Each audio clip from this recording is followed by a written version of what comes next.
Hi everyone! Kumusta po kayo? Si Sir Bibal po ito. Long time no vlog po tayo. Samahan niyo po ako para sa aking escape room na ibibida ko po sa aking formal observation. First step is the lesson planning. It's very important to have a well-designed and well-written lesson plan. The topic that I chose for my formal observation is Letter from Birmingham Jail written by Dr. Martin Luther King Jr. And the skills are rhetorical appeals, rhetorical strategies, author's purpose, central idea, vocabulary, focusing on morphology and etymology. So, ang bawat room sa escape room ay may kanya-kanyang skills na tina-target. For example, sa room 1, it's more on vocabulary based on morphology and etymology, and every after ng activity ay meron silang code na kailangang i-crack or i-solve. And then, for example, room 2 is focused on central idea.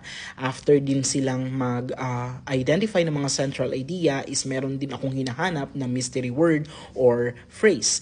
And then room 3 is a bit exciting because I developed a game which is forming octagon revolving around the rhetorical appeals, which are ethos, pathos, and logos. And room number 4 is highly focused on author's purpose. Folder number 5 is the teacher's resources, which contains lesson plans, answer keys, and all the necessary materials and tools in the preparation for the escape room. Another thing to prepare ay yung mga clues natin and riddles para dalhin ang mga bata dun sa lokasyon ng bawat room. For example, this one. Ang riddle dito is, I bind and hold, but break me and I fall. What am I that links it all? So, chain. So, ilalagay mo ito sa room. So, pag nakita nila ito, ibig sabihin, malapit doon yung folder kung nasaan yung material. So, next naman, I confine yet reveal what's within. Break free, but where do you begin? So, ito naman yung cage kung saan naman natin itatago yung room 2. So, katulad nun, dun ko nilagay. So, nandun yung room 2. Next naman, I fly with grace. My wings are light, a sign of peace in day and night. So, ay dun ko naman tinago yung dove na yon. So, ibig sabihin, nasa loob ng cabinet na yon yung material for room number 3. Dito naman, I stand alone, my contents are true, open me, and its secrets ensue. So, dun ko naman nilagay. Yon.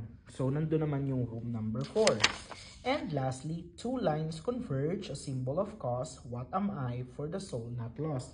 So, dun ko naman siya nilagay.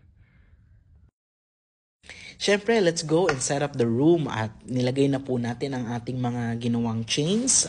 Thank you, Kelly, for these chains. At ilagay na natin yan para naman magkaroon tayo ng vibes at talagang game na at ready na ang ating classroom. At ganun din, some student volunteers help me. Naglagay din po ako ng mga battery-operated candles for visual effects. Siyempre, sinaliwan ko ng intense na game music. At pagdating ko sa bahay ay printed and laminated quotes, pictures, ganun din. Ready ko na rin ang kanilang mga team tents at nilagay ko na rin ng mga magnets para madaling maidikit ko na sa board. Pinrepare na rin po natin ang mga props natin sa photo booth katulad ng hat, glasses, mustache, ayan. At nagawa na rin po tayo ng PowerPoint na thematic to honor the people of color. I prepared a thematic PowerPoint presentation celebrating them and their advocacy, setting the stage for our activity. I began the lesson with a message in a bottle prompt where students imagined their school banning all languages except English, and they had to write letters to convince those in power to change the rule. I provided sentence stems, and students rolled up their letters and shot them into a bottle, this time jar. Their responses were so powerful and convincing. After that emotional and thoughtful start, we dove into the escape room activity. Let me tell you, it was intense, competitive, and so much fun. Students raced to solve puzzles hidden around the room, showing amazing teamwork, critical thinking, and leadership. They thought thoroughly about each clue, collaborated intensely under pressure, and their competitive spirit shone through as they worked hard to outpace each other while solving riddles, decoding messages, and unlocking hidden compartments. It was thrilling to see them so engaged and focused during each challenge. After escaping, they wrote inspiring messages on the Freedom Wall and we wrapped up with a fun group photo. I'm really proud of their creativity and determination. Praise God, we got a perfect score of 4. Highly effective ang ating instructional practice at nakakuha tayo ng perfect innovating rating sa lahat ng aspeto ng observation. Maraming salamat po!